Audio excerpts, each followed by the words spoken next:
Yeah. So, good afternoon, everyone. This is Pawan. So, we'd request Dr. Prabhakaran, our principal, to first introduce the speakers for the day, post which we'll have a session on Lean Six Sigma CDP by KPMG team. Yeah. Sir? Okay. Thank you, Pawan. Like, very good afternoon to one and all. Indeed, very happy that to welcome the speakers. So, on behalf of KCG College of Technology, faculty members, students, and on my own behalf, I like to extend a cordial welcome to the speakers of today's program on Lean Sigma and enhancing the competency. But before we get into that webinar, I would like to give a brief introduction about the speakers. And before that, we all know that the topic is much relevant, which is applicable to any system where we like to have minimize the unwanted movements or energy so that the system will be of much higher productivity, aiming at achieving the highest quality possible. So with that direction, the topic has been finalized with the speakers. And today we have with us Mr. Dr. Krishnamurthy Raman, the Chief Knowledge Officer. And basically he is a BTech Electrical and Communication Engineer, graduated from NIT Tiruchirappalli, and subsequently he has completed his MBA in IIM Bangalore and obtained his PhD in the management from IIT Madras. And as of now, today, he has over 25 years of rich service experience in varied strategy, management, and consultancy experience across multiple domains. And his recent clients are NIIT, Virtusa, HCL, etc. I would like to welcome the speaker, Dr. Krishnamurthy Raman. We are delighted to have you for today's program, sir. Thank you. Okay, next I'd like to welcome Mr. Nana Vijayanagaram, who is Associate Director, Business Excellence, KPMG. And basically, he's a mechanical engineer with MS software from BITS Pilani. And he is certified risk officer and quality analyst and lead auditor ISO 9001. He has rich experience over 25 years, especially in IT sector, mainly on quality assurance and process improvement in IT and also manufacturing industries. He generally used to handle large-scale faculty competency development program and assessment. I welcome Mr. Nana Vijayanagaram. We are delighted to have you for today's program, sir. Is it voice audible? Yes, sir. Yes. Okay. Next, I would like to welcome Mr. Vishal Singh, other speaker, the manager KPMG. He is received his BBM from Bangalore University and PhD diploma from Mumbai, and he is a lead Sigma Black Belt and Greenbelt holder, and he is a certified digital marketing expert. I welcome Mr. Vishal Singh for this today's program, and we are delighted to have you all for this today's program. I thank you very much. I now hand over the session to Mr. Raman. Can you please proceed, Mr. Raman? Yeah. So thank you, Dr. Prabhakaran. So it gives me great pleasure to be there with you all today, yes. And it is really good that we could get this organized in fairly quick time. Yeah. So I really look forward to this opportunity to interact with you and your faculty and students. Surely. As you rightly put it, Dr. Prabhakaran, Lean Six Sigma and process improvement is a means to improving one's productivity and one's focus in terms of actions, and that directly results in better outcomes, is what we have seen in the industry. And such a framework is not only applicable in manufacturing, where many of the students will go, but also equally applicable in several other sectors, including services across financial services to technology to retail, as well as other services, and even to public systems we have seen across government and public systems as well. So pretty much in education systems also we have seen. So pretty much it is a philosophy, it's a way of thinking through which you look at improvements from the granularity of quantitative focus, which means that you have clear understanding, precise understanding in terms of where the current performance is and how to improve the current performance to where you want to take it to. So I would encourage all the faculty members and the student participants to look at, as you go through this process, look at how this can be applied to your own individual fields, be it in terms of teaching and research, be it in terms of marketing, finance, HR, systems, or any other functional areas, or any of the work that you might do. Rest assured that we have use cases and examples from each one of them. In fact, Nana and Vishal will take you through some of the examples and instances, not just in the industry, from an industry perspective where many of you will work, but also from public systems perspective, and also from the perspective of upgrading competencies of even educational institutions such as yours. So at the end of this process, if we have been able to kindle your thought process and generate a few ideas that you can put into action later on, I feel that this time is well spent. We look forward to spending this time. Please feel free to ask any questions during or after the presentation. And of course, our coordinates or actions or any other points of view that you want to share with us. So with this brief introduction, I would now hand over to Nana and Vishal to take this forward into the next module. Thank you, Dr. Raman.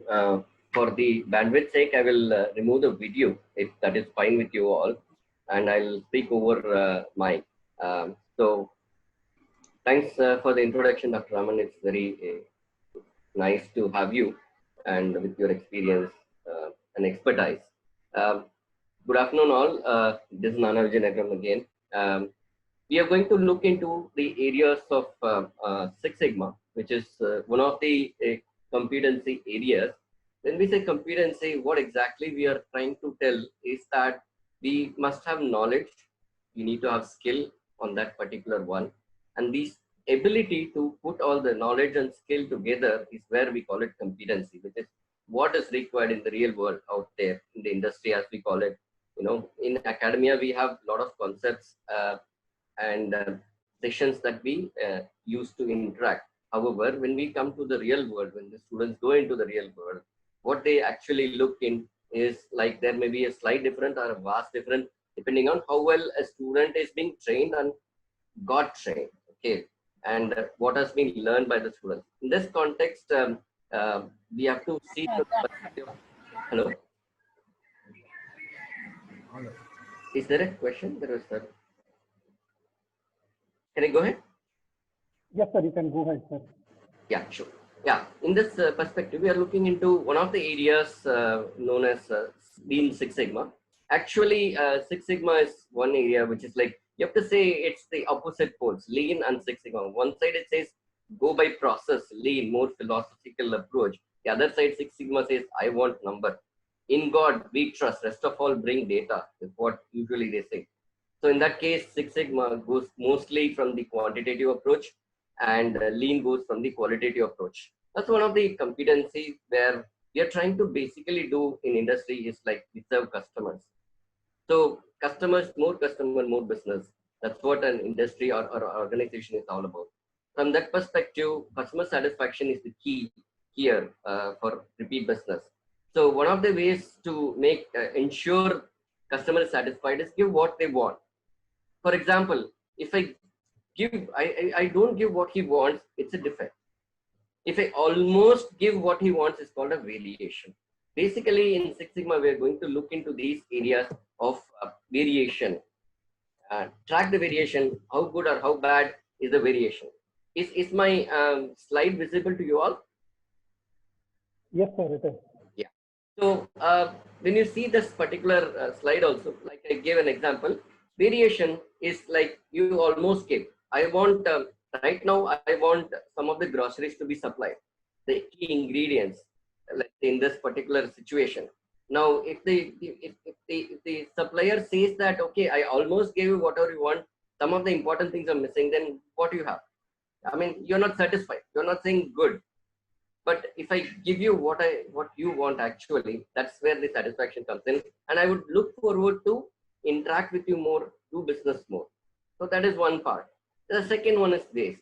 If it doesn't serve my purpose, it's called a waste. It's not useful, basically. So in that case, we are also looking at reducing the waste. What is a waste? It's not useful to me. Defect is also a waste because it's no longer serves its purpose. It doesn't do what it's supposed to. Then it's no longer useful. So we are looking at reducing waste, reducing variations. Why variation is different? Adjust. Can you adjust? How many times you have heard the word? Can you adjust? That is where the thing comes in. How far is adjustment uh, tolerable? That's where we call it in engineering. Like I was told, there are a lot of engineers out there, and faculties who are engineers would be there, like electrical and others. We have had about tolerances. Why do customer give tolerance? For the right kind of cost and right kind of precision, still I would not be able to achieve that with the cost or with the precision, whichever comes as the weak point for us. So I try to have a slight compromise there, which is I call variation, which is acceptable everywhere. We all know that there is a common variation in every parts available. However, what we are trying to look into this is what is acceptable limit of variation agreed with the customer. So the customer knows, okay, you said 5 minutes you will come, 7 minutes is acceptable. You said 5 minutes and 1 hour I come, then that's not acceptable. So a variation after some time becomes intolerable. That's where we call it a defect. It doesn't serve my purpose. So how do we manage these things in an industry orientation is what Lean and Six Sigma methods suggest us. These are good practices and approaches. In fact, we do a lot in our daily life. We don't call it under that name. The jargons and other things are like we kind of put a name to the activities we do. So when we say lean activity, in these cases, we have reduced to the extent that we look forward in the lockdown period. We are looking forward only to the bare minimum. That's called lean. What is essential we do. And then we slowly expand our horizon as and when things start available.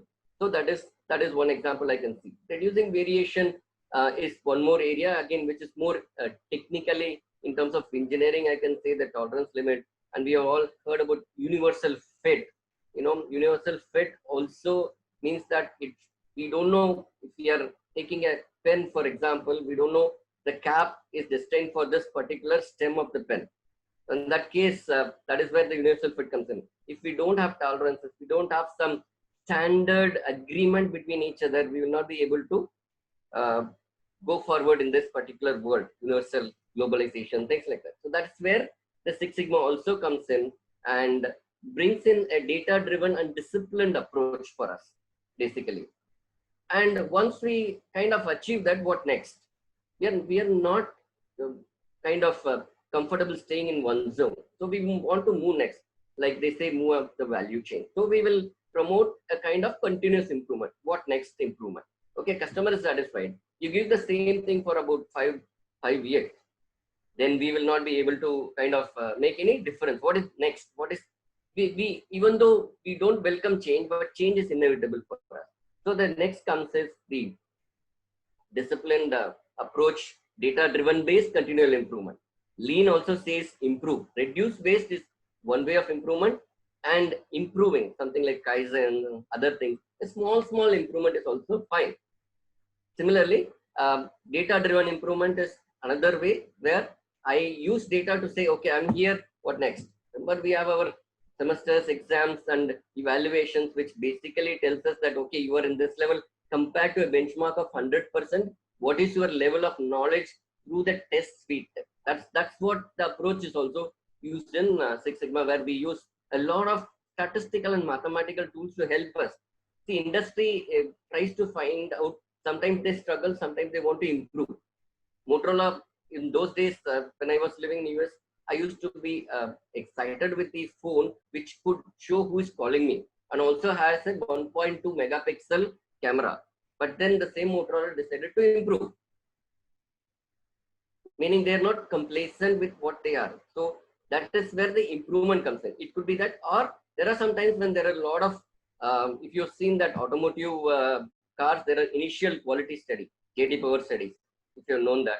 So those are the ones which are areas where initial quality means nothing but how many times it does what it's supposed to do, or it breaks down. Again, that's the data for me to understand and try to modify myself or redesign or kind of improve upon. So these are where the data-driven approach comes in. Recently, last year, we were so abuzed with Pratt and Whitney. I was told there are some aerospace people also here. Pratt and Whitney engines which had low power turbine issue. What they did was they brought in a kind of a good technology where gears were used to improve the bypass ratio in the engines. So in that case, if you see that again, there were some issues, some design issues. In the real life, data was not completely available. Maybe some blogs I read that it is due to the smog that is there in our Indian environment. So all these things are data. So now this presents me to kind of improve upon myself so that eventually who's my customer? If I'm an engine manufacturer, Airbus is my initial customer, but then my end customer is Indigo, for example. I'm just taking a name. So what will they do? The end customer satisfaction is by reducing the waste of time, waste of effort, or reducing the variation. One engine works fine, another series of engine doesn't work. All these things are eventually lead us to customer satisfaction. That is where Six Sigma goes into. And it also says another one where it says ultimately my customer should be seeing the results, and in turn their customer is satisfied and sees the results. How is the value add does Six Sigma? Just in case if you have to kind of go into, we call a lot of words like operational excellence, fact-driven conclusions. What is the value add? What do you mean by value? I'm trying to give not just what they want, but also a little more extra, which is useful for the end customer or the area of business where my customer is. In that, based on that, let's say, for example, the same engine technology that I was talking about, if I know the reliability is 99% of these engines, I can very well fit it into planes, which the plane will in turn go to my customer who are the airlines. Airlines can definitely, based on the reliability figures, they can say that yes, we can schedule the traffic from this town to that town. So that is where the value addition goes a long way. Now, one small mistake in my side here, immediate issue is like the totally end customer gets affected, and then it trickles back to us in the whole chain of events, from the passengers who miss flights, to the airlines who miss revenue, to the engine manufacturer who miss the reputation, and then in fact quality, which is the defect. See how spanning across it is. So by eliminating these issues and trying to predict also, how do we predict? We use probability, which is again statistical. We are taking statistical help, models help to predict how much or when is the next failure possible, or what is the best I can go, what is the maximum I can go or the minimum I can go. All this kind of thought process is helped by this Lean Six Sigma basically. And then if you see another one is, it says stronger process control. When is your process in control? When you know. If you have data and you know what it is, then you can manage. If you know about the process or if you know about the activities, you'll be able to plan, design, and implement activities. So that is where the value addition comes. That's where Six Sigma helps. We use interchangeably Six Sigma. No? If we go that, we use nothing but a normal distribution of data. How my data is distributed, that's what we see usually. What is that in it for me as an engineer? Yeah, I will know what are the areas where it mostly fails, or what is the average time taken to fail, mean time between failures, or what is my level of improvement that I've done so far based on the defects, which I call it defects per million opportunity to make defects, still I didn't do, I'm better. One side, how many defects possible and how many defects actually done. So that is where I can predict next, saying that comfortably for the customer, I can say you can rest assured, commit on these kind of things, and then eventually I deliver that, and based on that my customer is happy and they give repeat business.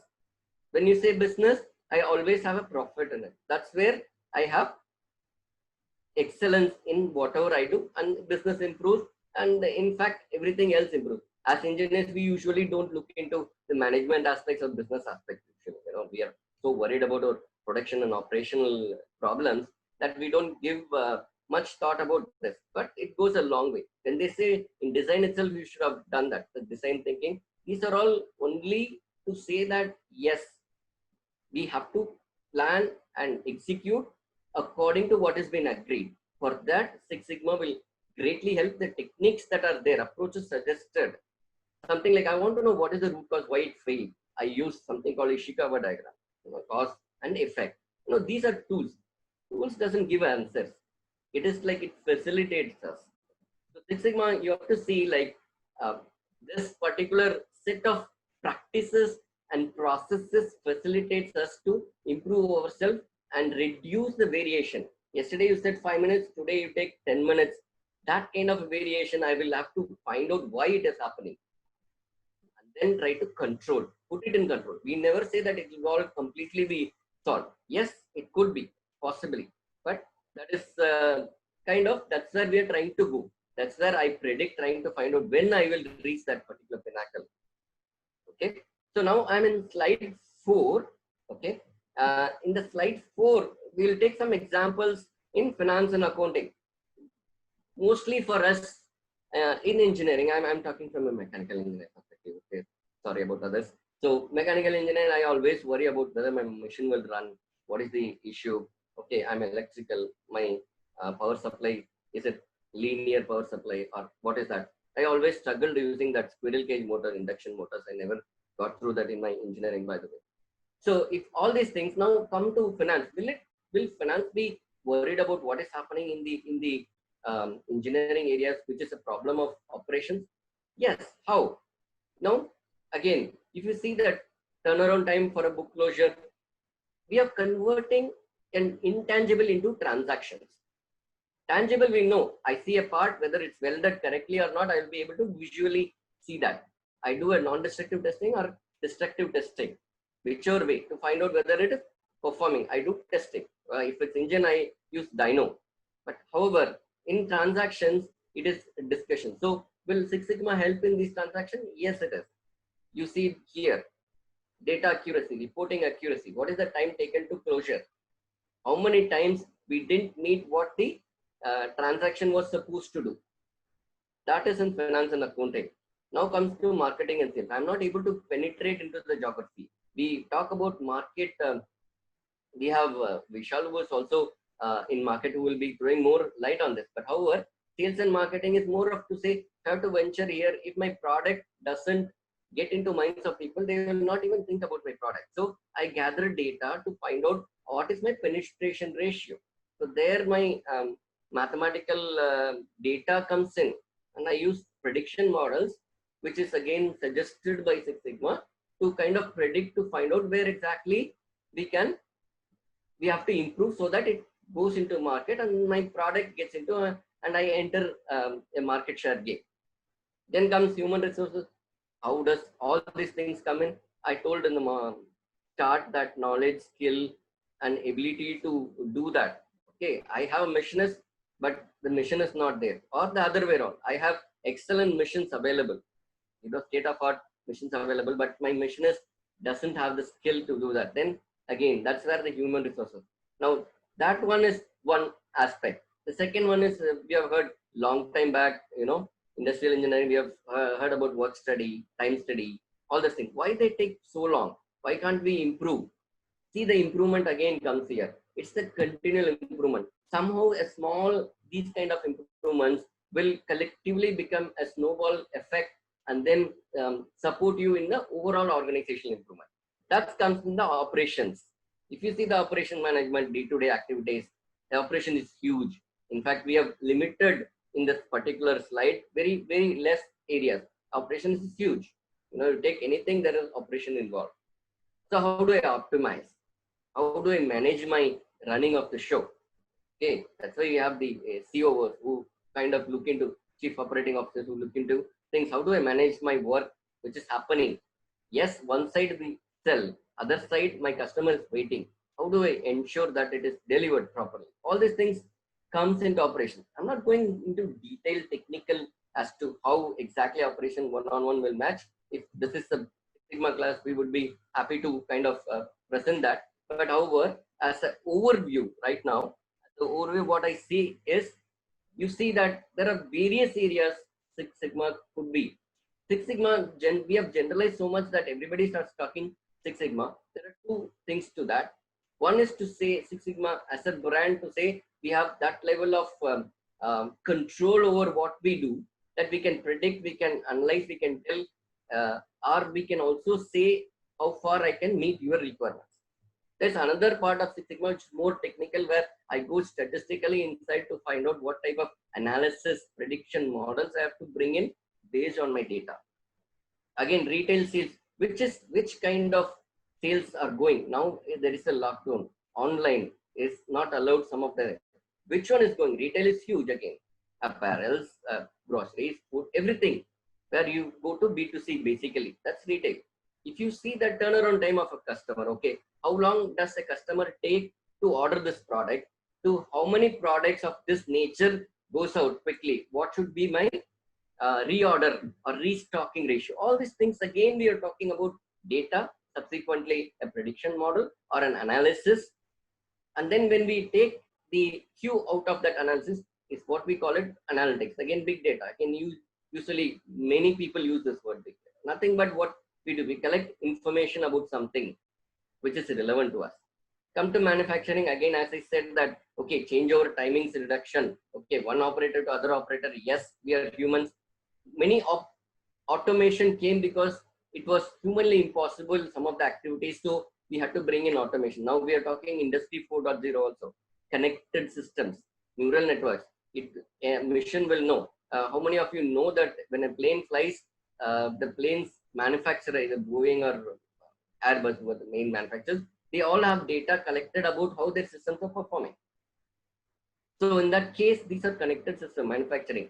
So why we need data to say when is the next failure happening, what is the interval, why it's the failure happening, go to root cause, remove that so that it doesn't happen in the future. My customer will be happy. Proactively, I kind of say, okay, change this. Remember, we kind of bring, there are recalls, there are other things, fixes, maintenance fixes, preventive maintenance, all these things. How do we do? Based on the data collected and the models that are there. We'll go to IT, which is like, it's not exactly kind of a tangible one like in manufacturing. In the IT and IT is more of service oriented. How long does a customer service agent takes to answer a customer? If I have 4 people bogged down for 1 hour with each customer, I can serve only 4 customers at the 1 hour. What is the ratio? How much should I be? What is the process that I can implement to kind of answer my customer, satisfy my end customer? Still, these people are useful because there is a salary cost. So you see various angles coming in these areas, IT and ITES.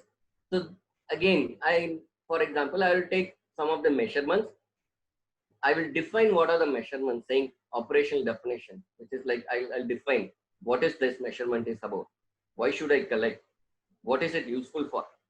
And then kind of service level agreement. You said you will get back to me in 5 hours. Why didn't you get back to me? 5 hours, is it required? Again, when you go a little deeper in ITS and ITIL terminologies, you will say that, okay, service level agreement, operation level agreement, okay, turnaround time for response, turnaround time for resolution. There are 2. When it comes to continuity of business also, you will have a recovery time objective where it's a number. Why we quantify? In order to manage effectively. When we quantify, we will be able to manage. Healthcare, again, which is a big area now, which is coming up right now with the situation, response rate. You know, every day we get websites which presents numbers, and this says that what is the infection rate. How are these calculated? Based on the data collected. And there are models available which will facilitate us to find out what we understand from that will not be told by that data. It will just show. So we have to know what we have to look forward for with the data. That is where Six Sigma facilitate us to kind of look into. And lean supports in areas where we can do. 5S says be clean, again, which is healthcare has been telling us, government has been telling us, saying that be careful, be clean. Again, the same goes into 5S, need cleanliness and neat, so as to avoid any injury in a factory environment. Injuries in a technical environment, unnecessary wastage of time. So eventually, we are trying to reduce waste, we are trying to reduce variation due to some deflection of our mind. Okay, these are some of the areas which we can kind of look into. Other one, if you see that how this is more of how we deliver. Usually you have to have the flavor of how industry acts. The one side we have certifications, okay, which is again kind of training, but that is not enough. Just training people are not enough. We need to know what industry wants. So what we also do is usually we get into industries and find out what they want, right? When we say we are presenting, like we have faculties here who know more about that. When we are presenting, we are transferring our knowledge to them. Okay, when we are transferring the knowledge, we also should transfer how they should be applying when they encounter the same area. Like it shouldn't be only conceptual, it should also have some practical connect with the industry, saying that okay, now you are into this IT areas, you need to know about what is big data, how, for example, Python programming, how data analytics are useful for us. When you go to manufacturing industry, what is industry 4.0? What is there? Now what is going on? That is where we said knowledge, skill, and ability to apply. So when you see that every industry segment, which we saw in the previous slide, in any industry segment, there is an application available. We have applications available in every industry. It's how we present that matters to us. For example, let's say we can also have a question. Do you have application in a classroom session? Let's say we are, I don't know, now it's remote, but okay, what is the effectiveness? Will you be able to measure an effectiveness? That's a difficult part. How do you measure? Go to healthcare, how do they measure? When I was in US, we used to get a card. When you say that you got hurt, they will give me a card saying what is the pain level. So they're trying to measure pain level so that it is possible for other person to validate the pain and understand the pain and then give accordingly.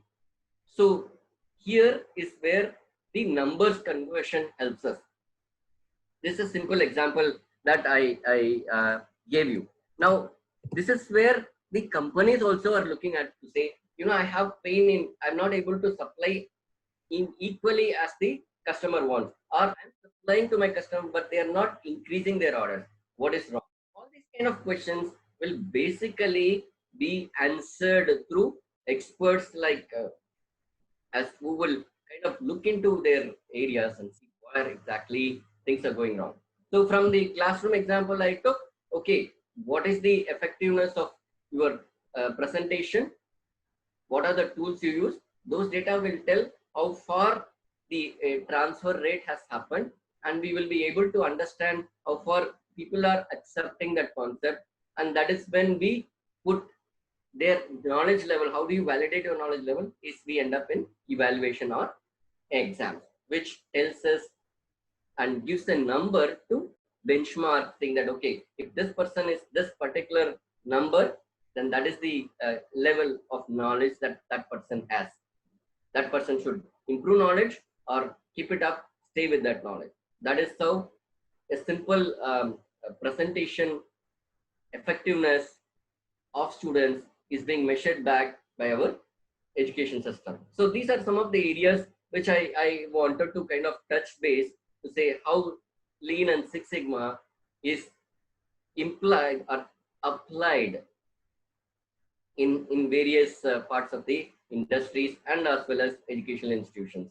Okay, so with this, I would like to kind of have Vishal to throw more insights, being a veteran in marketing and other areas. He would be good. And yeah, over to you, Vishal. Thank you for the time, everybody. And I'll take the question later, please. thank you, Nana. Nana, I'll share my screen on this.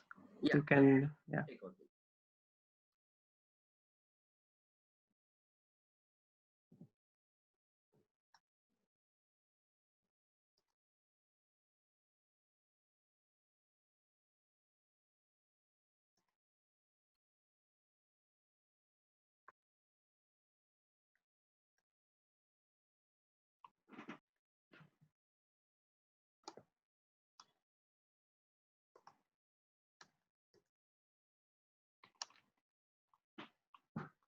So, thank you, Nana, for the wonderful insight about Six Sigma and how it is industry agnostic. So, can you all hear me? By any chance, if you can? Yes, Vishal, you are very clear. Please. Okay. So, I'll just, I'll just quickly introduce about myself, and then I'll take you through what I have to show here. So, a very good afternoon to everyone. I hope you and your family is safe during these tough times. And like I am associated with KPMG since more than 6 years now, and working in the field of process improvement using Lean Six Sigma, and predominantly looking after the client acquisitions in India, Middle East, and Africa markets. And here I just want to, to all the professors and students here, I just want to quote that what makes a great organization, basically, it is nothing but excellence, right? So I'll just take a very basic examples. Maybe you can relate it to your day-to-day life. Like if you take an example of McDonald's, why do you think people go to McDonald's? Because the unique taste the burger has. And like you go to any of the branches of McDonald's, the burger taste will same whether we go to Bangalore or Chennai or any other outlets. Same way if we talk about the Domino's, their taste and accuracy, even though it is hand toast pizzas, the taste will be same every time you order your preferred pizza. And also the kind of commitment they give for the timely delivery or maybe a quick delivery, because once you order a pizza, you are sure that pizza will be delivered in next 25 or 30 minutes. So do you think that this is all about excellence, right? Do you think it is easy to achieve? And it is for anyone to achieve? No, it is not an easy task. It is actually required years of continuous improvement to achieve such kind of excellence in the process. And again, if I quote the another example, so you talk about the courier companies. Earlier courier used to be success over postal services, but today's era, if you see, the courier companies are now competing amongst themselves. But if you talk about the companies like FedEx or DHL, they have a value to add, because there is a reliability factor. There is a commitment that others don't have, and with that the success is coming from for these organizations. So like what I want to say here is that the outcome and the profitability is something which we call as a derivative for excellence. So like what is excellence basically? What is excellence prerogative is? Excellence prerogative is nothing but it's default reduction. Excellence prerogative is nothing but fault reduction. So every company, each and every organization, be it a product organization, be it a service organization, you need to achieve excellence to be in the market, right? Because the market is highly competitive these days. If you are not meeting the expectations or demand of your customer, you will not be in the market for a long. So this is what, and if you talk about in our terminology, in a technical terms, if you say what excellence translate to us is nothing but Lean Six Sigma. So that's why we chose, because this is something which is an industry agnostic program. As Nana also mentioned, it can be implemented in any area, be it banking, be it manufacturing, IT, or any domain. Six Sigma can be implemented very, very much, right? So I'll just quickly take you through I'll just take you through the slides, and also like what KPMG generally do. Like, so what kind of offerings we have, what we do, with respect to Six Sigma and KPMG. So KPMG Six Sigma is, we have divided that into two parts. Okay, so one is advisory section, another is a training services. So in advisory services, we cater to, like, we go to the industry, we implement Six Sigma in their processes, and take the, like, we show them the benefits, we show them the return on investment, we show them the outcome, what Six Sigma can bring them on the table. And for you to know, we have delivered more than 98,000 hours of services to our clients so far. And if you talk about the training services, so in training services, we have we offer Lean Six Sigma Yellow Belt program, we offer Green Belt programs, and because these are the different levels. So we have Yellow Belt program, we have Green Belt program, and we have Black Belt program. Also, we are into Lean. So in training, if you say, like we have trained in India, like if you talk about the regions in India, Middle East, and Africa regions, we have trained more than 45,000 participants so far. And these participants are from the varied industry and varied background, like from manufacturing or retail, ITIs, because as we mentioned before also, Six Sigma is something which is an industry agnostic program. So anywhere there is a process, Anywhere there's a data available, you can work on data, and you can bring the improvement out of that. So that's how it helps basically. And these are the program which we offer, and predominantly the Greenbelt program, which is very much in demand, and also for the institution perspective, Greenbelt program, which is very much in demand. So I'll not waste much time on this slide. I'll just quickly cover about the Greenbelt program, like what it is all about. So basically, Greenbelt program, we offer it for 4 days, and like total of 32 hours is required to complete this program. And on towards the end of the 4th day, there will be assessment test wherein the participants need to secure 65% marks to earn the certificate. And there is no as such prerequisite, but if you are minimum, if you are doing your undergraduate, then you will be eligible to attend this particular program. And how this is, since we are talking to the institution, there are so many faculties present here, and also I guess few students will also be there. So how this particular program is helpful to the students? So see here, since we are talking about Six Sigma, I am taking the examples of Six Sigma, but I would highly recommend participants to attend any kind of competency development program or any kind of certification which can add value to their CV. So if you talk about Six Sigma again, the most important thing which it helps the students to, like, it gives you the edge over others in the market. So in case once you have a Six Sigma kind of certification, or maybe any kind of certification, so interviewer will be like, suppose in case I am a recruiter, so I'll be more interested in talking to someone who has apart from normal subjects. If you have some different kind of knowledge, I'll be more interested in talking to you. So it actually increases your chance to get observed in the organization. And again, see, the students who will become managers, once they go to the industry, they will become managers. Vishal, are you sharing the screen? Yeah, it is shared. Is it view mode, please? Sir, we just want you to run the PPT, sir. It is not in the slideshow share mode. So people are not able to read the content. Yeah, now it's perfect. Okay. Now it's perfect. Thank you. Is it visible, right? Okay. So like as I mentioning about the placements and all. So if you have a kind of certification in your CV, so definitely it gives you edge over others to in the market. And also see the students who will go to the industry and become managers later. So there are a lot of complex decision making which students has to take once they go to the industry. So it's there is a saying that it's always better to take a calculative risk than taking assumptions. So Six Sigma builds your data kind of analytical skills wherein you can use the data and take the better decisions out of it. And also see, if I'll give another example of one of my students in Bangalore. So she had she was certified on Six Sigma concept, and she had an interview with one of the largest CRM companies in the world. And what she mentioned that the significant amount of time recruiter invested in talking about the particular certification program which she had. The recruiter was more interested in talking to the students who has this kind of certification. That's what is whole point here basically. And how you can say that there are so many companies available in the market, why should I come to KPMG only to attend this program? So how we are different, how we are distinctive.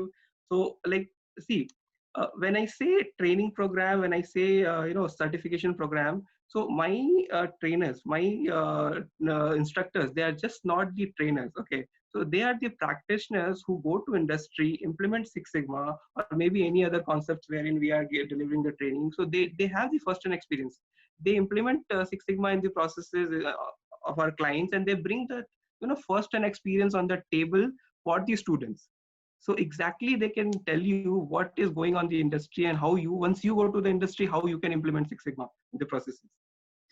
And more of this program is more of like we are not going slide by slide, but obviously slides will be covered, but more focus will be on the implementation part of it, not on the theory part. So like how it works is, on the first day of the training itself, we are dividing, suppose 50 students are there in the class, we are dividing that large group into the small mini group setups, and we ask them to come up with some kind of problem statements. or maybe we will, if they don't have, we can assign some kind of problem statement, and we will take them through the complete Six Sigma phase. So Six Sigma has 5 different phases. That is called DMAC. So define, measure, analyze, improve, and control. So define phase, we will ask them to prepare a project charter. We will ask them to find out the CTQs, and then measure phase will do the data collection planning. We'll collect some data. Analyze phase will analyze those data and come up with some kind of solution for that particular problem. So this will, and towards the end of the program, on the fourth day of the program, the students will they would have completed one mini project wherein they will be having now experience. Once they go to the industry, they can easily implement Six Sigma because they have the hands-on now on that particular project. And again, we do provide post-training support. So in case students have any doubt, any queries, in case they are implementing Six Sigma, they are into the project, they have any kind of doubts or anything, they can always come back to KPMG because they are going to be alumni. They will be considered as alumni for KPMG with respect to that particular certification.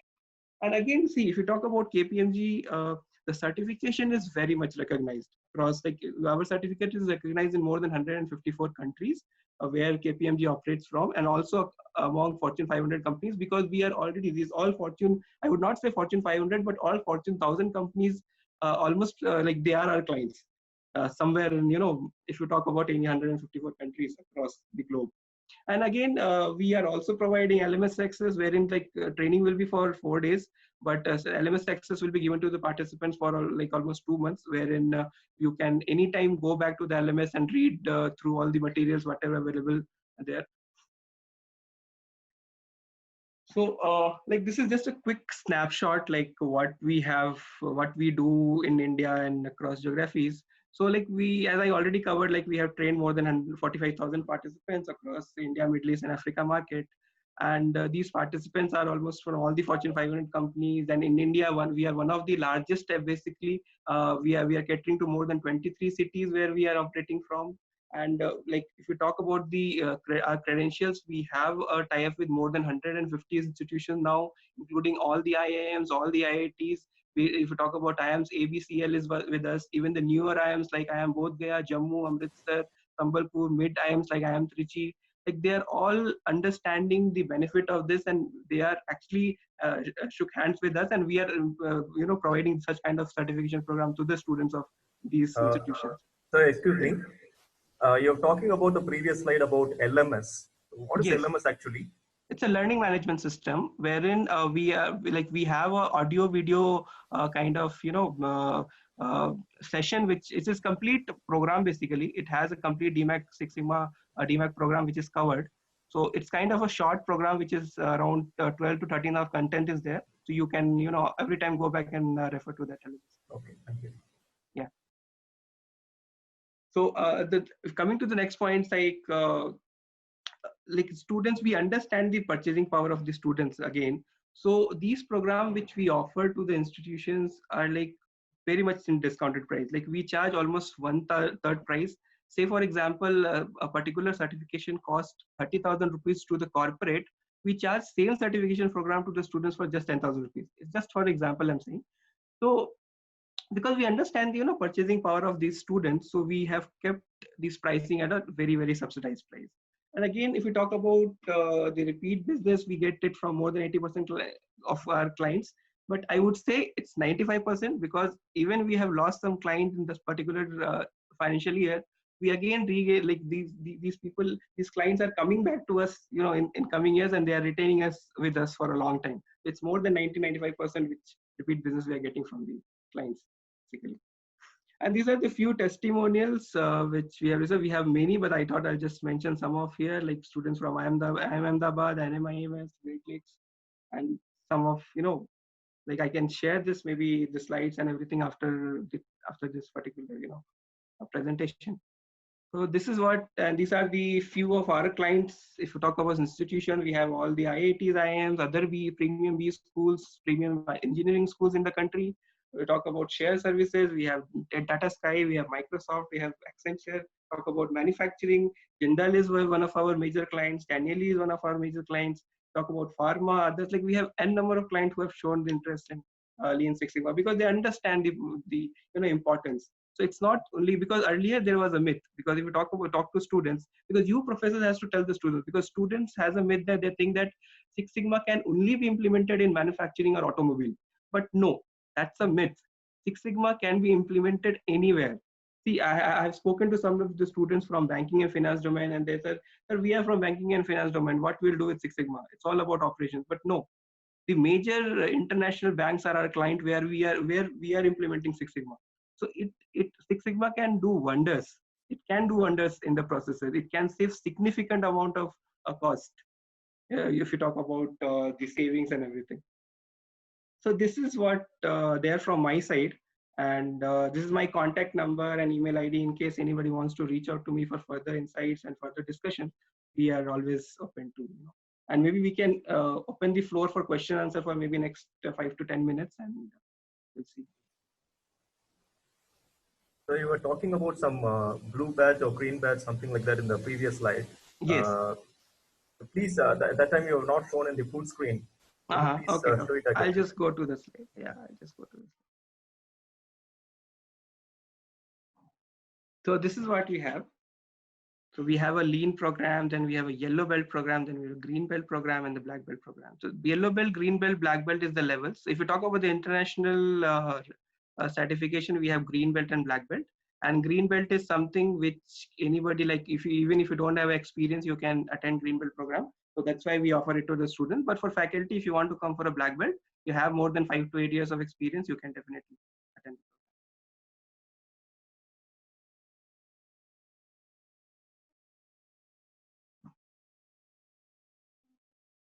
So questions, please.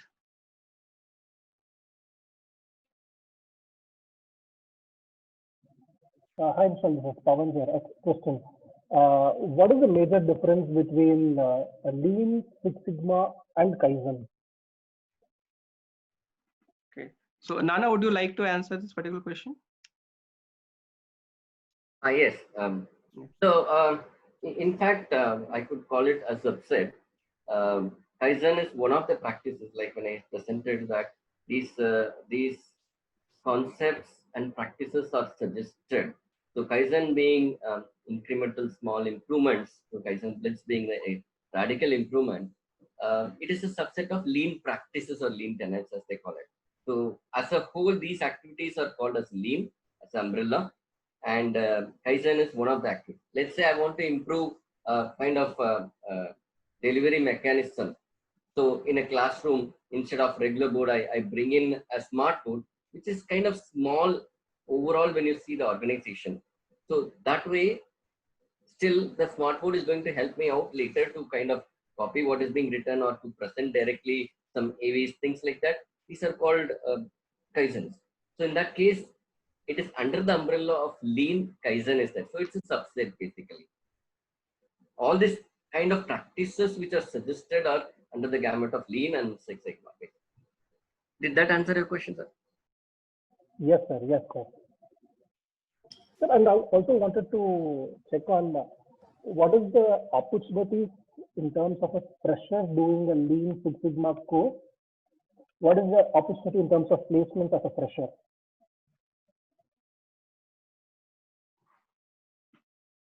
Okay, so Nana, I'll take this question. Sure. Yeah. So, sir, see, if you talk about Six Sigma, as I mentioned that it can be implemented in any industry or any domain.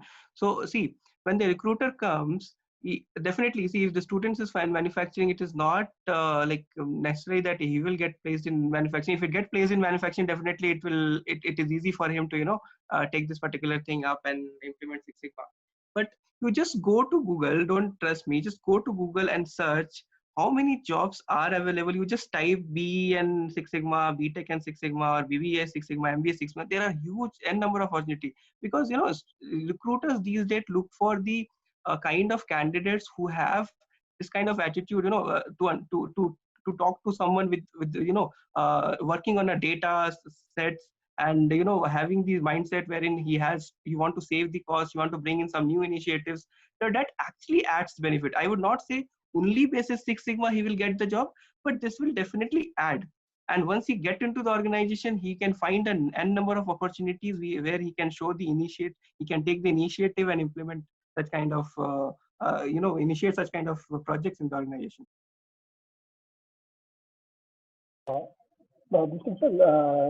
Just a quick question, because the Lean Six Sigma we're talking about is basically the experienced people, at least of 1 or 2 years, who know the process. If they do it, it is much useful. And what do you do in terms of a fresher? I'm asking just a college pass out right now. When he gets a Lean Six Sigma belt and when he doesn't know what the industry is doing, how can he contribute to that industry in terms of Lean or Six Sigma? That's what Shravan, I said. See, if you talk about the freshers, so obviously once you get into the organization, immediately you will not be posted on a Six Sigma project. But as a lean belt, as a lean green belt holder, you will be eligible to get into the Six Sigma projects, right? So either you find the right opportunity wherein Six Sigma they want the candidate only for Six Sigma, or else once he gets into the organization, he can find, if he wants to take the initiative and want to implement Six Sigma, he can find he can cross pollinate himself to the other domains. Basically. What was your other question? I just missed the first question. The first question: what is the difference between Lean, Six Sigma, and Kaizen? Achha, not this one. Right now, you were asking 2 questions, right? How it helps students and the other one? No. The basic question was like how it helps the fresher if they have the certification. Okay. So does that answer? Because see, as a fresh, and I would not say only Six Sigma, any kind of certification, any kind of knowledge which industry needs, because Six Sigma, since we are into this particular domain for a long time and we understand the needs of the corporates these days, so it will definitely add value to them. Okay. Yeah. This Nana here, can I add to yeah, please. Now, one more thing is, like, when you see as a fresher, what's your question? Because there was some disturbance in your voice. Is the question to say, as a faculty, how do I inform a fresher? Is the question in some way like that, or? Probably you can keep it like that. Like, if a student asks us, what is the opportunity in terms, if I finish a certification, what do we give them, and what is the opportunity for them also? Okay. Maybe my answer, in addition to what Vishal said, would be also to say that I have a core competency to which I'm going, but this kind of an ancillary competency that I have will help me enhance our value add. Remember, we always look for what is better in somebody and then utilize their skills.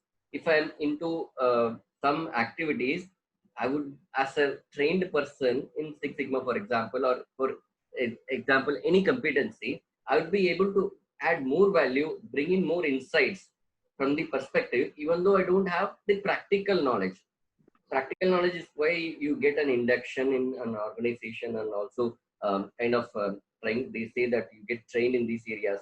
Okay, Six Sigma will help you to kind of find out what is next, value add, continuous improvement.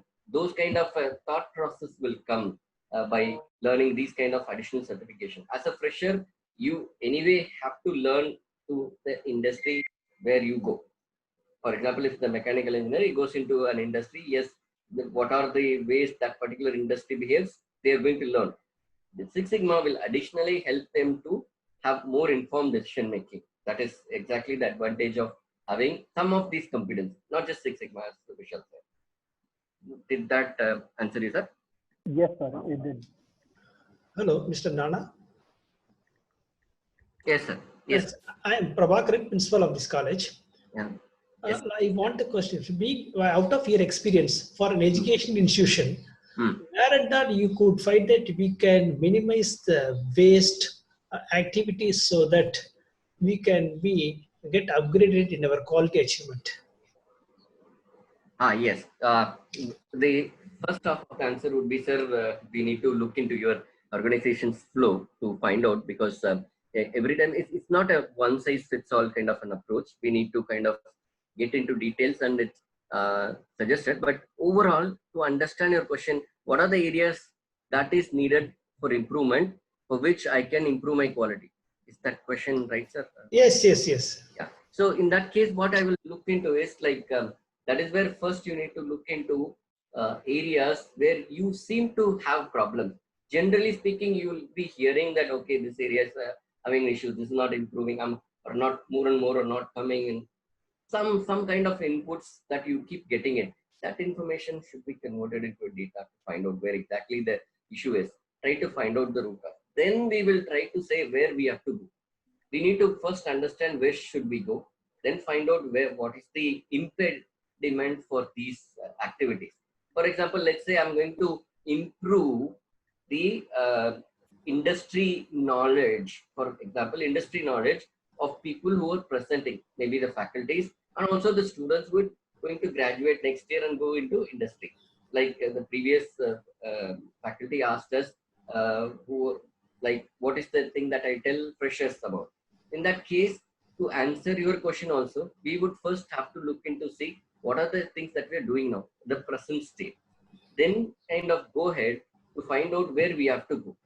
With this, I need to collect one about my present state, data about that, and the second data about where we want to go, what is the probability. That's where we strategically and then operationally plan our activities. That's why you have to keep baby step. Like Vishal said, DMAIC, define, measure, improve, analyze, and control, meaning sustain. Okay. The is sustain. That's how we kind of go. In between, we have various permutations and combinations of practices, good practices, best practices, cost effectively also. Some of the practices may be costly, which may or may not give the required benefit in terms of cost arbitrage or the returns. So there are a lot of decision making involved here. So that is how we have to progress for your question, sir. Okay. Then basically we sit with you and kind of understand what is happening and then kind of tell how do we go suggest. There's a huge lengthy process goes behind these activities. I've just summarized in a very high level, completely very high level, stratospheric level, and then there are a lot of things we have to go when you have to touch the ground. So. Okay. Thank you. Sure. Any more questions, anyone? Any questions from other participants? Yes, Madhavan, you can go ahead, Madhavan. Yes, actually, initially that Six Sigma is right. Now we are going with the Lean Six Sigma. So, what's the difference between that? Why we now learn the Lean Six Sigma? So, can you explain? Can you repeat again, because background I'm not able to hear. So actually, initially that Six Sigma should be failed one. Now then we go with the Lean Six Sigma. So what is the advantage over Six Sigma? Okay, Vishal, you want to take or? Yeah, no problem. So his question is, what is the difference between the Six Sigma Greenbelt program and Lean Six Sigma Greenbelt? That's what, right? Yes, sir. Yeah. So see, the Lean and Six Sigma goes hand in hand. And if you talk about the Lean, it talks about removal of wastages. If you talk about Six Sigma, it talks about reducing the defects from the processes. It goes hand in hand. That's why we started offering Lean Six Sigma program, wherein lean portions will also be covered in that particular program, which has more demand. Okay, sir. Okay, thank you. Yeah, I would like to add if I can. See, Please, Nana. Lean is more of a qualitative, as I said, more on process and kind of discipline, things like that. It's one approach. Six Sigma, on the other hand, relies on data collected and then implementation based on the data. The decisions you make will be based on the data collected and what data says in Six Sigma. But when you come to Lean, it's more of a process approach, strategic approach, and discipline oriented. Lean basically came from Japanese people, so kind of their culture also embedded in that, so to say. So Lean basically tells more on the process and discipline. Six Sigma goes in a way of data oriented. That's my answer.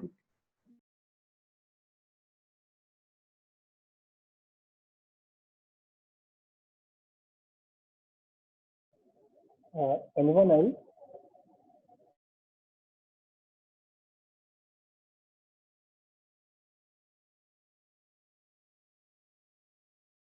Pavan, we can, if no questions, I think we can close it, Pavan. So I would like to thank Dr. Raman, Mr. Nana, and Mr. Vishal for the wonderful session and the insights of Lean Six Sigma as how we can implement and how it's good for a fresher. So thank you so much, sir. Hello? Thank you, sir. And we would like to meet you in person once the lockdown is over, maybe soon as soon. Yeah. We'll be glad to meet you, sir. Thank you. Thank you. Thanks to all the speakers for giving nice insight on Lean Sigma.